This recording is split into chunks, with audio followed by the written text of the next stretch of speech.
4 अध्याय 1 से लेके पदों से हम इस विषय को देख रहे थे कि प्रेरितों के समय में किस प्रकार कलीसिया को, मसीह विश्वासियों को उपद्रव सहना पड़ा। परसिक्यूशन, क्रिश्चियन परसिक्यूशन का बिगिनिंग एक सर्वे के रूप में हम कर रहे थे। तो कई बातें देखा प्रेरितों के काम, उसका 4 अध्याय से लेके 6 अध्याय तक हम बराबर देखा और 7वां अध्याय तक बोलकर समाप्त किया। आपको याद होगा, कलीसिया शुरुआत होने के पश्चात करीबन 11 सालों में 5 वेव्स ऑफ परसिक्यूशन, 5 उपद्रव का 5 लहर को हम देखता है। 4 और पहला, फर्स्ट एंड सेकंड, मतलब 4 और 5 अध्याय में सदूकी लोगों के द्वारा मसीह लोगों को सताया।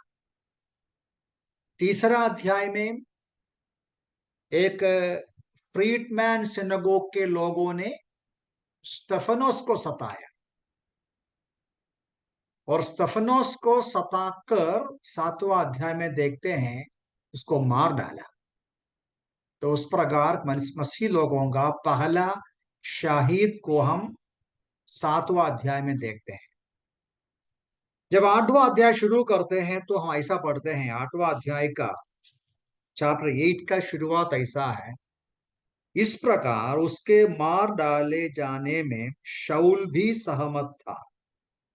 उसी दिन यरूशलेम की कलीसिया पर घोर अत्याचार आरंभ हुआ और प्रेरितों को छोड़ वे सब यहूदियों और समरिया के समस्त प्रदेशों में तितर बितर हो गए। तो चैप्टर 8 में आप पढ़ते हैं कि शाऊल उसमें सहमत था। शाऊल के बारे में 9वां अध्याय में फिर से पढ़ते हैं। मैं फिर से 9 अध्याय पढ़ता हूं, चैप्टर 9 वर्सेस 1 ऑनवर्ड्स।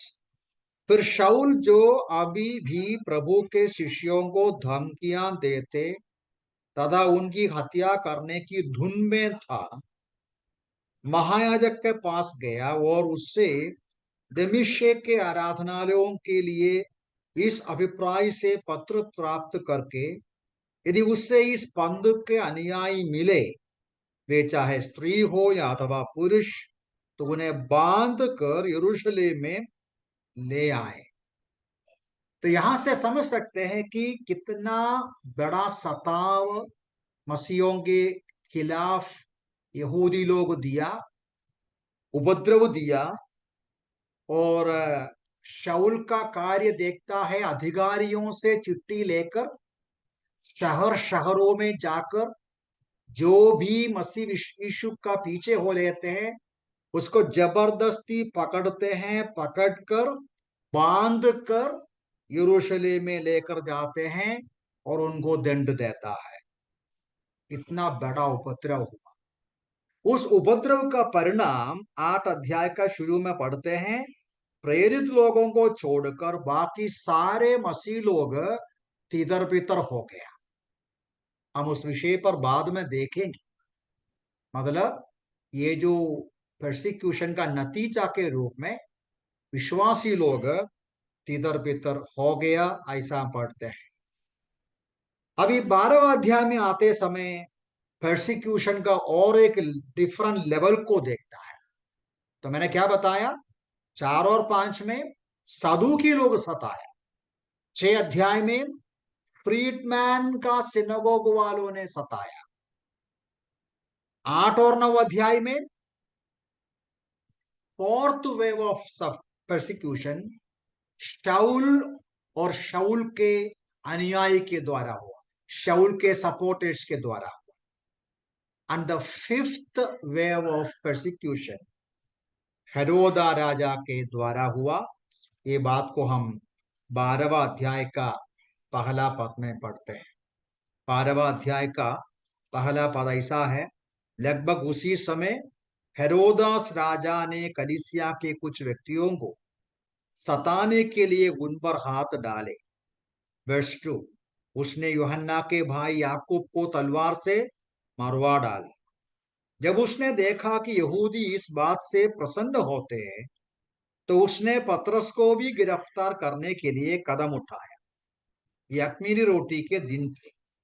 उसने उसे पकड़कर बंदीगृह में डाल दिया और चार चार सैनिकों के चार दलों के पहरे में इस अभिप्राय से रखा कि फसह के पश्चात उसे बाहर लोगों के सामने लाए जाए। क्या करने के लिए? पतरस को भी मार डालने के लिए। तो मसीह विश्वासियों का दूसरा शाहिद कौन है? जेम्स है। जेम्स दी अपोस्टल, हम ऐसा पढ़ सकते हैं। याकूब और पतरस को भी मार डालने के लिए जेल में पकड़कर रखा भी है। तो पांचवा लहर जो परसिक्यूशन है, उपद्रव है, वो हेरोदा राजा के द्वारा। मैं इधर रुकना चाहता हूं। अभी आगे 13वां अध्याय से आगे जाएगा तो और भी आप मसीह लोगों के खिलाफ जो उपद्रव होता है उस बात को आप देख सकते हैं।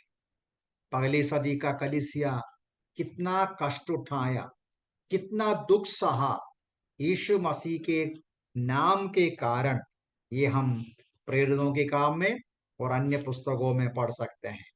इब्रानी की पत्र 10वां अध्याय में लिखने वाला इस प्रकार कहते हैं, मसीह लोगों का विभिन्न प्रकार का कष्टों के बारे में कहते समय इब्रानी 10वां अध्याय उसका 32वां पद से लेके मैं पढ़ता हूँ। Hebrews chapter 10 32 to 34। वहां ऐसा पढ़ते हैं, परंतु उन दिनों का स्मरण करो जब तुम ज्योति प्राप्त करने के पश्चात घोर कष्टों के संघर्ष में स्थिर रहे थे। घोर कष्ट, विश्वास में आने की वजह से घोर कष्ट का सामना किया। 33, कभी कभी तो तुम निंदा और क्लेश के द्वारा लोगों के सन्मुख तमाशा बने। लोग तमाशा बनाया, निंदा किया, कष्ट दिया, क्लेश दिया। कभी तो सताए गए, उनके साथ भागीदार बने। सताए गए थे, उनके साथ।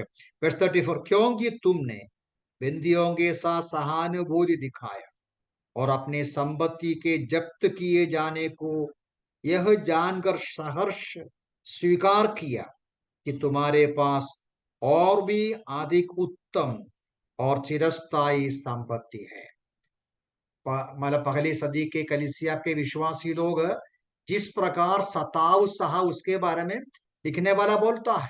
लोग निंदा किया, क्लेश दिया, उनका संपत्ति चुरा दिया, उनको किसी को काम से भेजा, छोड़ा, काम लगाया में लगाया नहीं, और इस प्रकार का कष्ट उसको देता था। एक और वचन जेम्स का पत्री, याकूब की पत्री चैप्टर 1 पहला अध्याय का पहला और दूसरा पद, पहला अध्याय का दूसरा पद। हे मेरे भाइयों, जेम्स चैप्टर 1 वर्स 2, हे मेरे भाइयों, जब तुम विभिन्न परीक्षाओं का सामना करते हो तो इससे बड़ा आनंद की बात समझो, यह जानते हुए कि तुम्हारा विश्वास के परखे जाने से धीरज उत्पन्न होता है। पत्रस का वचन भी पढ़ूंगा, पहले पढ़ चुका है कई बार, तो भी पढ़ूंगा इस विषय के आधार पर। पत्रस का पहला पत्री, पहला अध्याय का 6 पद क्या पढ़ते हैं?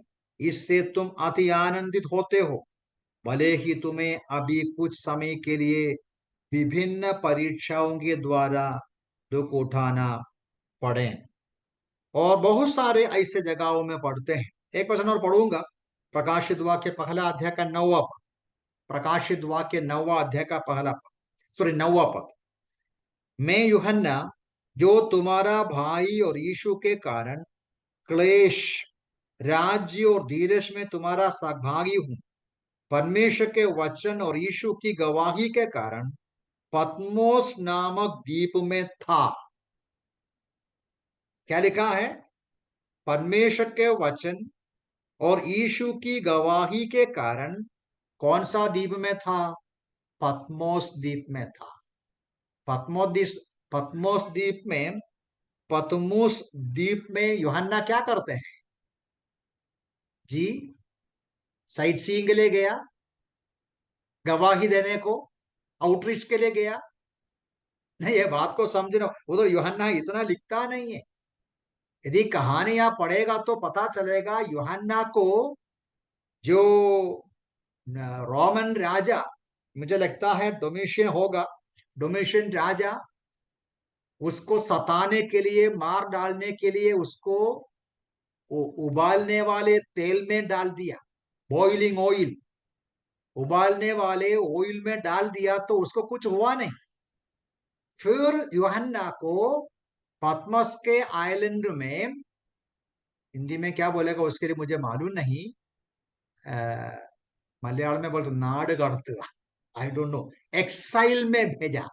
एक्साइल में भेजना मतलब पद्मोस आइलैंड, ये जो द्वीप जो बोलता है, उधर कोई भी नहीं है, कोई भी इंसान नहीं, केवल जानवर हो सकता है या केवल चिड़िया हो सकता है, पक्षियां हो सकते हैं।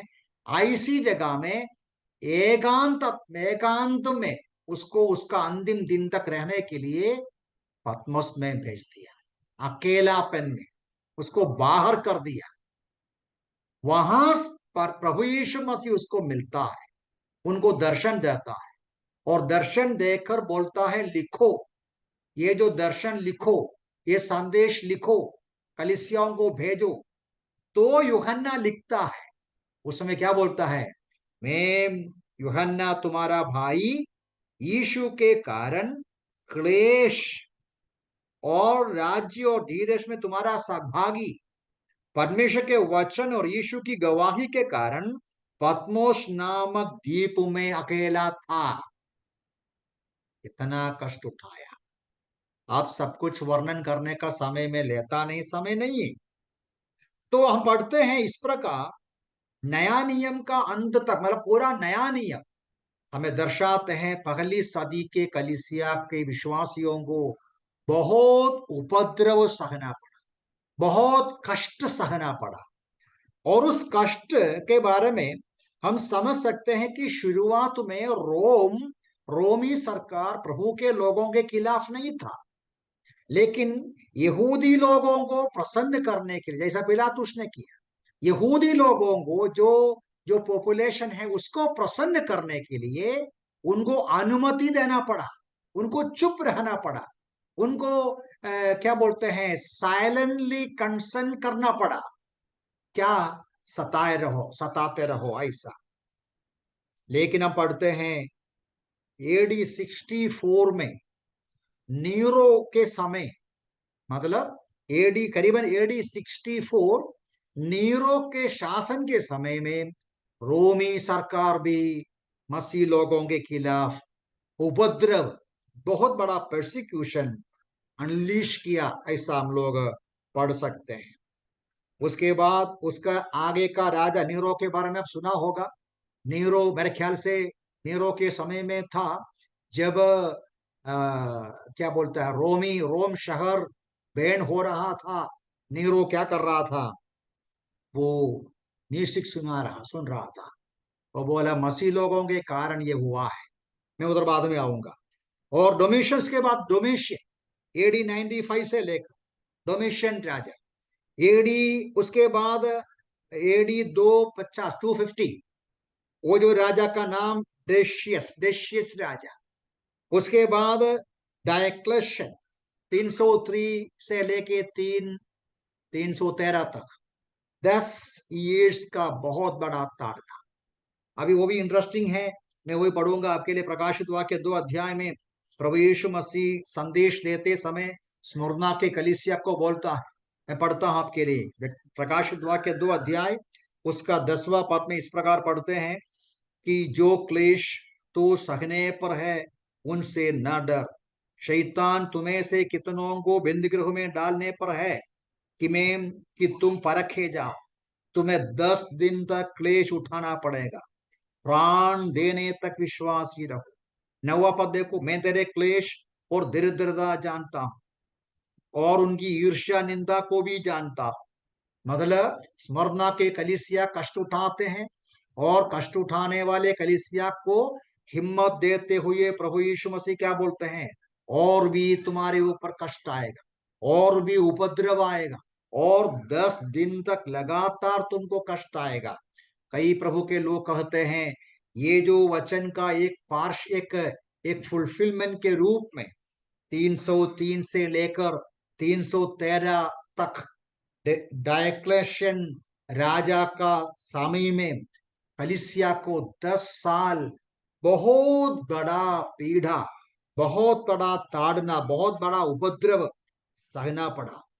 लेकिन उसके आगे कॉन्स्टेंटाइन नाम एक राजा, रोमी राजा, मसीह विश्वास को स्वीकार करते हैं।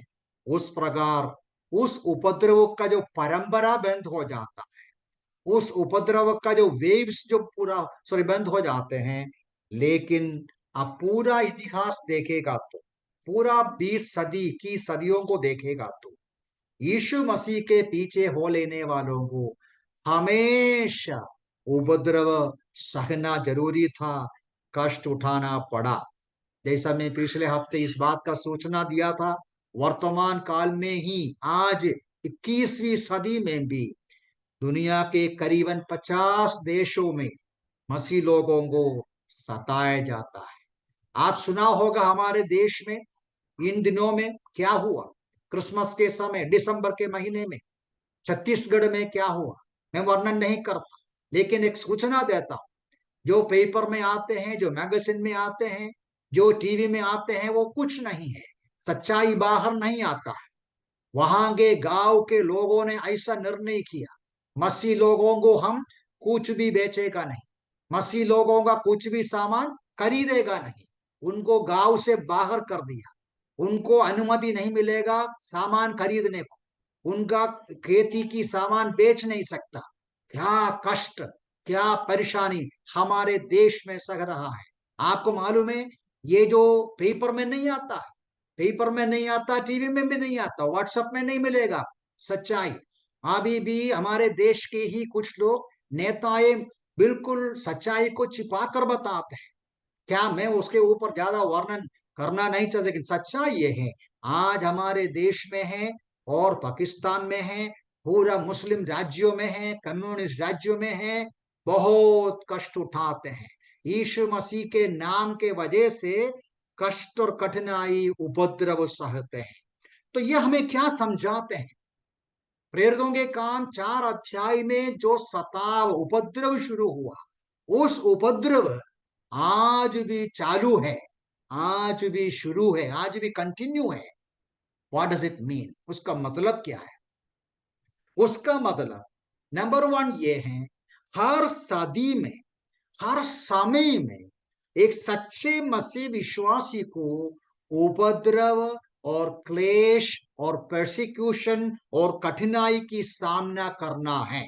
ये एक ऐतिहासिक सच्चाई है, ये एक हकीकत की बात है, यह एक रियलिटी है। यीशु मसीह के पीछे सचमुच में हो लेने वालों को उपद्रव सहना पड़ेगा। एक प्रकार के नहीं है तो दूसरा प्रकार के, वन वे और other. Every Christian, every born again child of God, every true witness of Christ will have to suffer, will have to face persecution. It's a reality. ये तो हम इनकार नहीं कर सकता, एक सच्चाई है, ये सच्चाई का सामना करना है। What is the reason? क्या कारण है?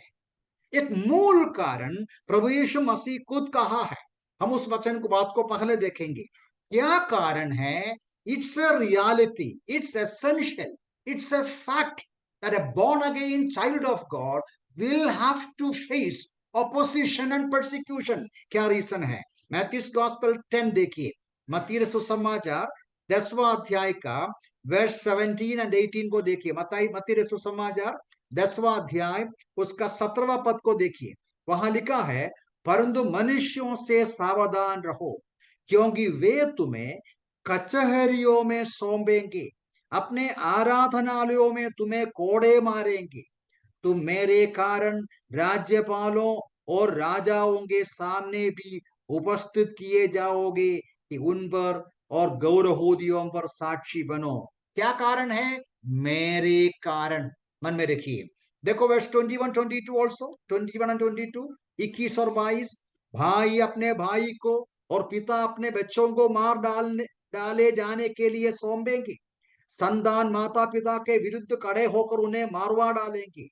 मेरे नाम के कारण सब तुमसे घृणा करेंगे, परंतु जो अंत तक धीरज रखेगा उसी का उद्धार होगा। देखो, दो बार यीशु बोला तुम्हें कष्ट उठाना पड़ेगा, लोग निंदा करेगा, लोग घृणा करेगा, मेरे कारण। मेरे कारण मतलब यीशु मसीह का प्रेम करने के वजह से, यीशु मसीह का वचन को पढ़ने के वजह से, यीशु मसीह का वचन को विश्वास करने के वजह से, यीशु मसीह को पसंद करने के वजह से, यीशु मसीह पर भरोसा करने के वजह से, यीशु मसीह के मार्ग पर चलने के वजह से, यीशु मसीह के रास्ता पर जीने के वजह से लोग हमें सताएगा, कष्ट उठाएगा, कष्ट देगा, उपद्रव देगा। ये प्रभु यीशु मसीह पहले ही कह चुका है। यूहन्ना का सुसमाचार 15वां अध्याय देखिए।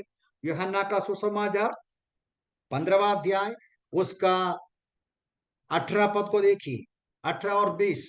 यदि संसार, जॉन्स गॉस्पेल 15:18 और 20, यदि संसार तुमसे घृणा करता है तो तुम जानते हो कि उसने उसने उस तुमसे पहले मुझसे घृणा की है। 20, वो वचन जो मैंने तुमसे कहा स्मरण रखो, दास अपने स्वामी से बड़ा नहीं है। यदि उन्होंने मुझे सताया तो वे तुम्हें तुम्हें भी सताएंगे। यदि उन्होंने मेरी बात मानी तो वे मैं तुम्हारी भी मानेंगे। प्यारो, हमें संसार से किस प्रकार का ट्रीटमेंट मिलेगा? हमारा अब क्या बोलेगा, शाबाशी नहीं करेगा, हमारा अंगीकार नहीं करेगा, हमें स्वीकार नहीं करेगा, क्योंकि इस संसार यीशु मसीह का इनकार किया, यीशु मसीह को सूली पर चढ़ाया, यीशु मसीह का उसने उपद्रव किया।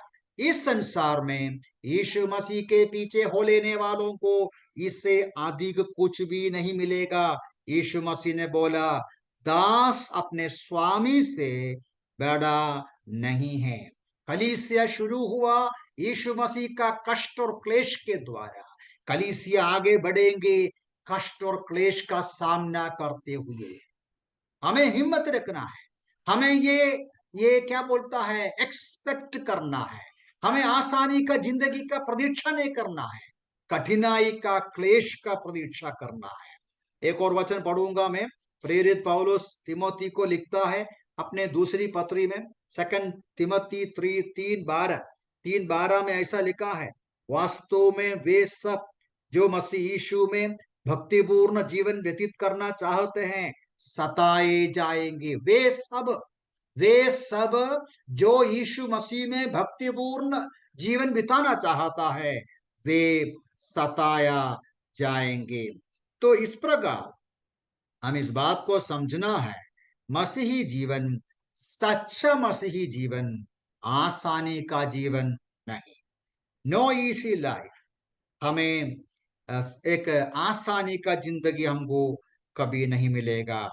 परमेश्वर का काम जब होता है, ये भी मैं सूचना दिया था तो भी मैं पढ़ूंगा। ये जो सताव शुरू कब हुआ आपको याद है ना? मैं बताया था पिछले हफ्ते, तो भी अभी फिर से मैं पढ़ूंगा।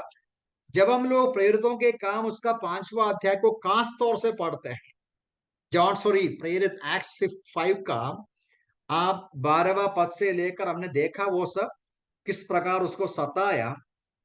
आप देखिए उसका 12वां पद ऐसा शुरू होते हैं, प्रेरितों के द्वारा लोगों के मध्य बहुत से चिन्ह और अद्भुत कार्य हो रहे थे। वे सब एक चित्त होकर सुलेमान के ओसेरे में एकत्रित हुआ था। और ऐसा नीचे पड़ेगा तो किस प्रकार परमेश्वर ने कलीसिया को इस्तेमाल कर रहा था, प्रेरितों को इस्तेमाल कर रहा था।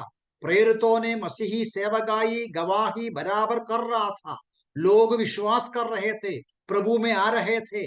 ऐसा मसीही सेवकाई बहुत आशीषित तरीके से आगे बढ़ रहा था।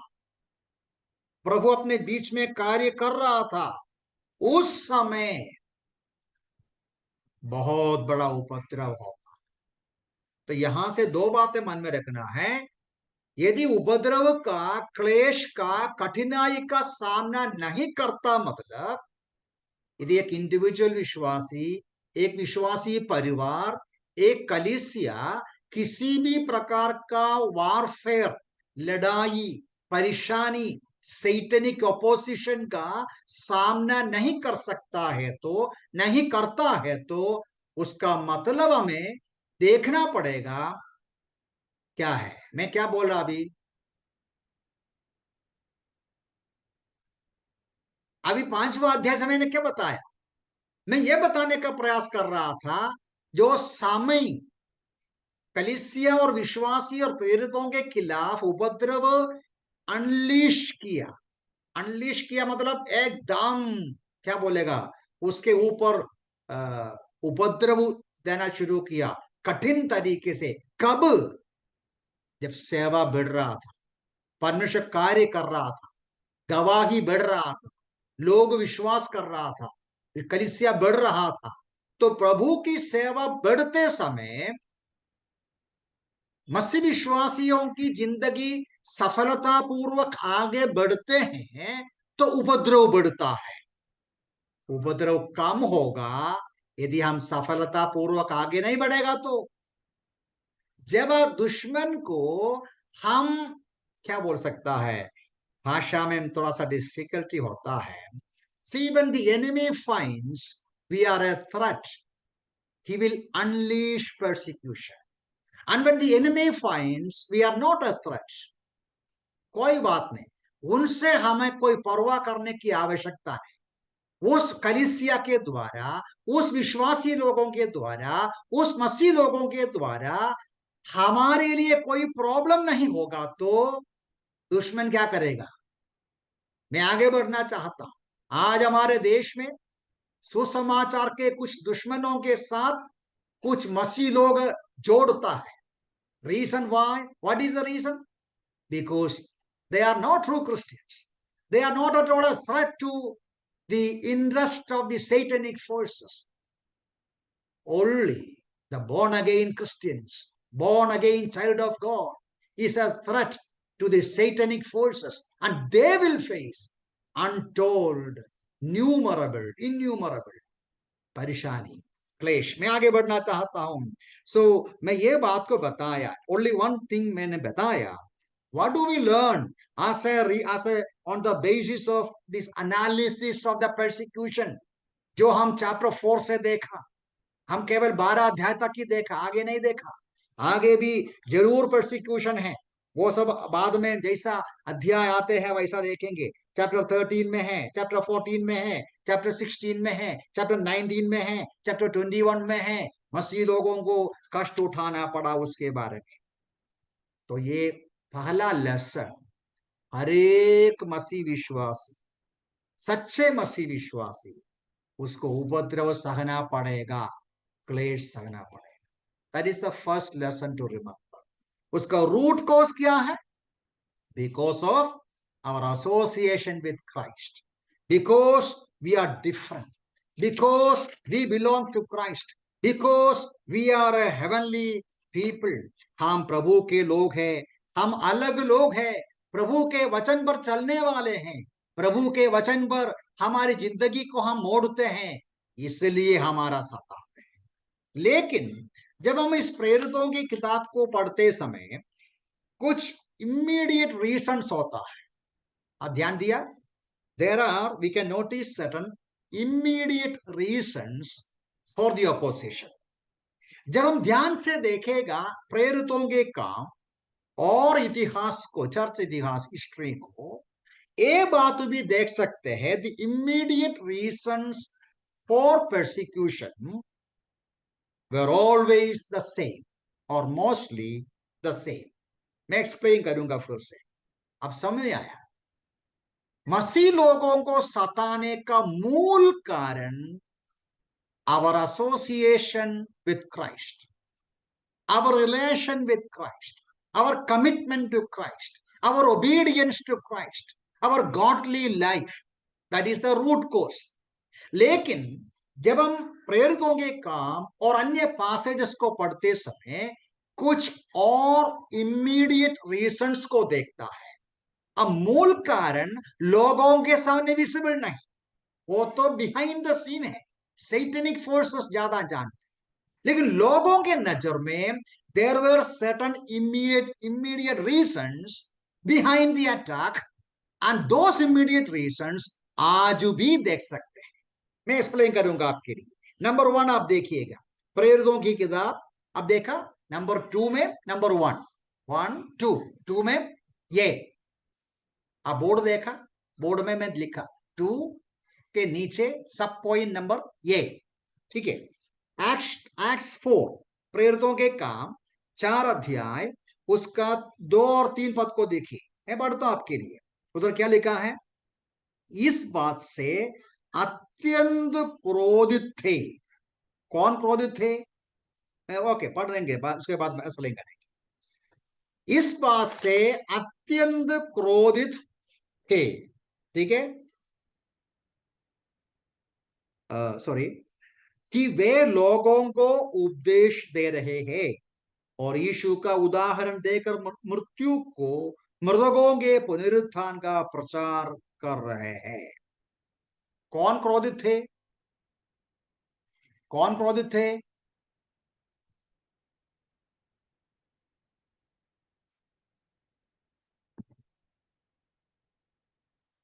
Who was angry? What is the English term for that? अत्यंत क्रोधित थे? Being grieved. Being grieved. Being grieved that they taught the people and preached through Jesus. Okay. कौन क्रोधित थे? कौन क्रोधित थे? तब तक मैं इंग्लिश में देखो, मैं इंग्लिश में मेरा एनकेजे पढ़ूंगा। बीइंग, एक्चुअली मैं इंग्लिश में पढ़ता हूं एनकेजे भी।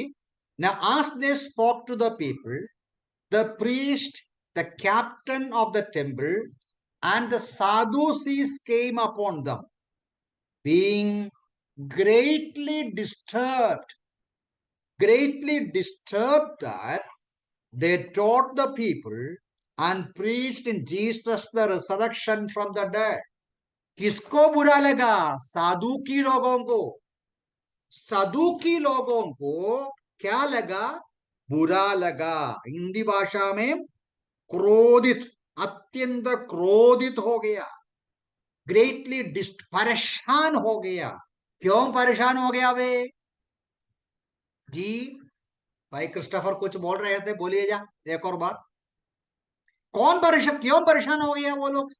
साधु की लोग परेशान क्यों हैं? प्रभु के बारे में, यीशु मसीह के बारे में।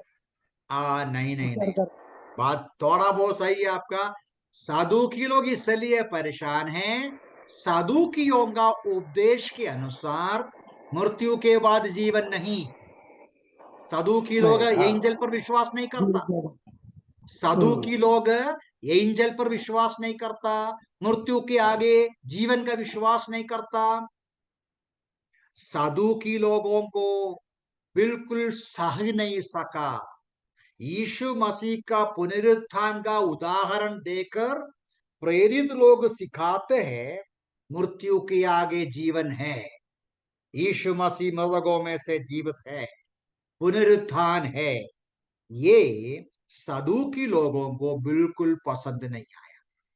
ये सदूकी लोगों के बारे में हम पढ़ते हैं, आप अध्ययन कर सकते हैं। उस समय के यहूदी लोगों के बीच में फरीसी हैं, सदूकी हैं। सदूकी लोग बहुत धनवान लोग थे, अधिकार जताते थे और नेतृत्व में थे, रोमी सरकार के साथ थे। वो लोग बहुत पावरफुल इन्फ्लुएंशियल पीपल थे। तो उनको क्या लगा? बुरा लगा। सामान्य लोग सचमुच में प्रेरितों के खिलाफ नहीं था, हमने पढ़ा। सामान्य लोग प्रभु के लोगों का आदर किया, सामान्य लोग प्रभु के लोगों का इज्जत किया, चाहे वो प्रभु के लोगों के साथ विश्वासी नहीं बना तो भी आदर करता था, भय मानता था, उनका इज्जत रखता था कि परमेश्वर की उपस्थिति उसके बीच में है। लेकिन साधु के लोग उसका घृणा किया, उनको सताना शुरू किया, क्योंकि इनका सिद्धांत, ये जो प्रेरितों का शिक्षा, प्रेरितों का सिद्धांत उनको टॉलरेट कर नहीं सका। इनटॉलरेंस बोलता है। The immediate reason behind persecution in chapter 4 and 5 is intolerance, असहिष्णुता। असहिष्णुता कारण क्या है? उनका विश्वास, प्रेरितों का विश्वास अलग है, प्रेरितों का विचारधारा अलग है, प्रेरितों का सिद्धांत अलग है, सदुकी लोगों का सिद्धांत अलग है, सदुकियों का विश्वास अलग है। आज भी हमें देखता ना, आज भी लोग हमें सताने का मुख्य रीजन क्या है? जैसा 4:12 में प्रेरितों ने क्या बोला? किसी दूसरे के द्वारा उद्धार नहीं, क्योंकि स्वर्ग के नीचे मनुष्यों में कोई दूसरा नाम नहीं दिया गया जिसके द्वारा हम उद्धार पाए। उद्धार पाने का एक ही मार्ग यीशु मसीह है। पाप की क्षमा और मुक्ति और तारण के लिए एक ही मार्ग यीशु मसीह का विश्वास करना है। ये बात 2000 साल पहले के सदुकियों को पसंद नहीं आया, आज के लोगों को भी पसंद नहीं आता। आज के लोग सुसमाचार सुनाने वालों को क्या बोलते हैं? तुम लोग नारो माइंडेड है। वो हमारा गुणा बोलता है, तुम लोग असहिष्णुता दिखाता है। सच्चाई बोलते समय झूठ विश्वास करने वालों को बुरा लगता है। सच्चाई का प्रचार करते समय ऐसी कहानी बोलने वालों को, जो झूठी बातें बोलने वालों को बुरा लगते हैं। टॉलरेट करने सही नहीं सकता। असहिष्णुता। हमें कहते हैं तुम संकीर्ण सोच वाले हो। लोग चाहते हैं, जैसा मैं शायद पहले भी कहा, तुम भी सही है, हम भी सही है, सब सही है। दुनिया के लोग चाहते हैं ऐसा प्रचार करे, तुम भी सही है, हम भी सही है, वो भी सही है, सब सही है। कोई 4 और 3 8 बोलो, 4 और 3 कोई 10 बोलो, 4 और 3 कोई 5 बोलो, हम बोलना चाहिए तुम भी सही है, हम भी सही है, वो भी सही है। गलत बोलेगा तो भैया तुम गलत है, 5 और 3 10 नहीं है बोलेगा तो बुरा लगेगा। ऐसा दुनिया में रहते हैं। तो मेरा कहने का मतलब इमीडिएट रीजन बिहाइंड परसिक्यूशन, उन दिनों में भी इंटॉलरेंस है, आज भी इंटॉलरेंस है, असहिष्णुता है। मैं आगे बढ़ना चाहता हूं। What was the other reason why the Christians were persecuted in those days? Chapter 6 का 10 पे आइए। चैप्टर 6 का 10 पढ़ेगा तो there we see another reason why they were oppressed. देखो चैप्टर 6 का 10, इधर क्या पढ़ते हैं? मैं पढ़ूंगा आपके लिए। 10 और 11 है एक्चुअली। फिर भी वो ऐसी बुद्धि और आत्मा से बोलता था, स्टीफन है, कि वे उसका विरोध करने में असमर्थ रहे। तब उन्होंने कुछ व्यक्तियों को ये कहने के लिए फुसलाया, कुछ व्यक्तियों को लेकर आया। क्या कहने को? झूठी गवाही देने को। क्या झूठी गवाही दिया? हमने इससे मूसा और परमेश्वर के विरोध में निंदा की बातें कहते सुना है। इसने ईश्वर निंदा किया, इसने हमारे मजहब के खिलाफ बोला, इसने हमारे प्रॉफिट के खिलाफ बोला, इसने हमारे जो महान पुरुषों के खिलाफ बोला।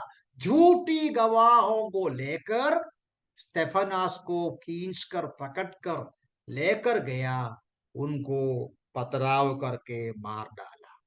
फॉल्स प्रोपेगेंडा, झूठी, क्या बोल सकता है, झूठी प्रचार, झूठी प्रचार, झूठा गवाही, झूठी गवाही, झूठ।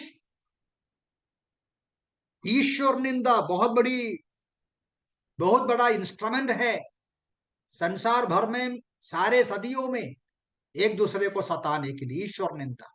पाकिस्तान ने खास तौर से आप जानते हैं कितने लोगों को मार डाला, कितने लोगों का पथराव किया, कितने लोग मसीह लोगों को और विभिन्न अन्य धर्म के लोगों को सताते हैं, ये कहते हुए कि ईश्वर निंदा किया। प्यारों, आज भी हम देखता है झूठी खबर कलीसिया के खिलाफ हमारे देश में भी जबरदस्ती मसीह बनाता है, क्या क्या सुनाते हैं। आपको मालूम है, मैं ज्यादा वर्णन उसके संबंध में भी करने की आवश्यकता नहीं है।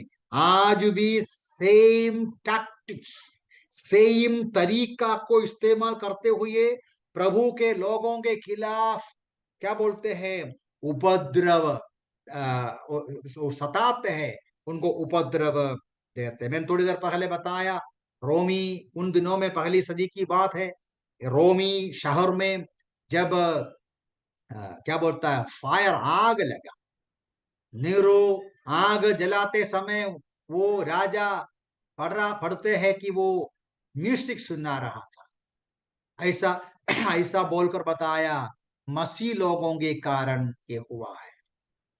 जब कभी कुछ भी नेचुरल कलामिटी होता है, उन दिनों की बात, जब कभी कुछ भी प्राकृतिक आप आपत्ति आए, कुछ भी कलामिटी आए, वो क्या बोलता है, ये मसीह लोगों का कारण है, मसीह लोगों के खिलाफ है।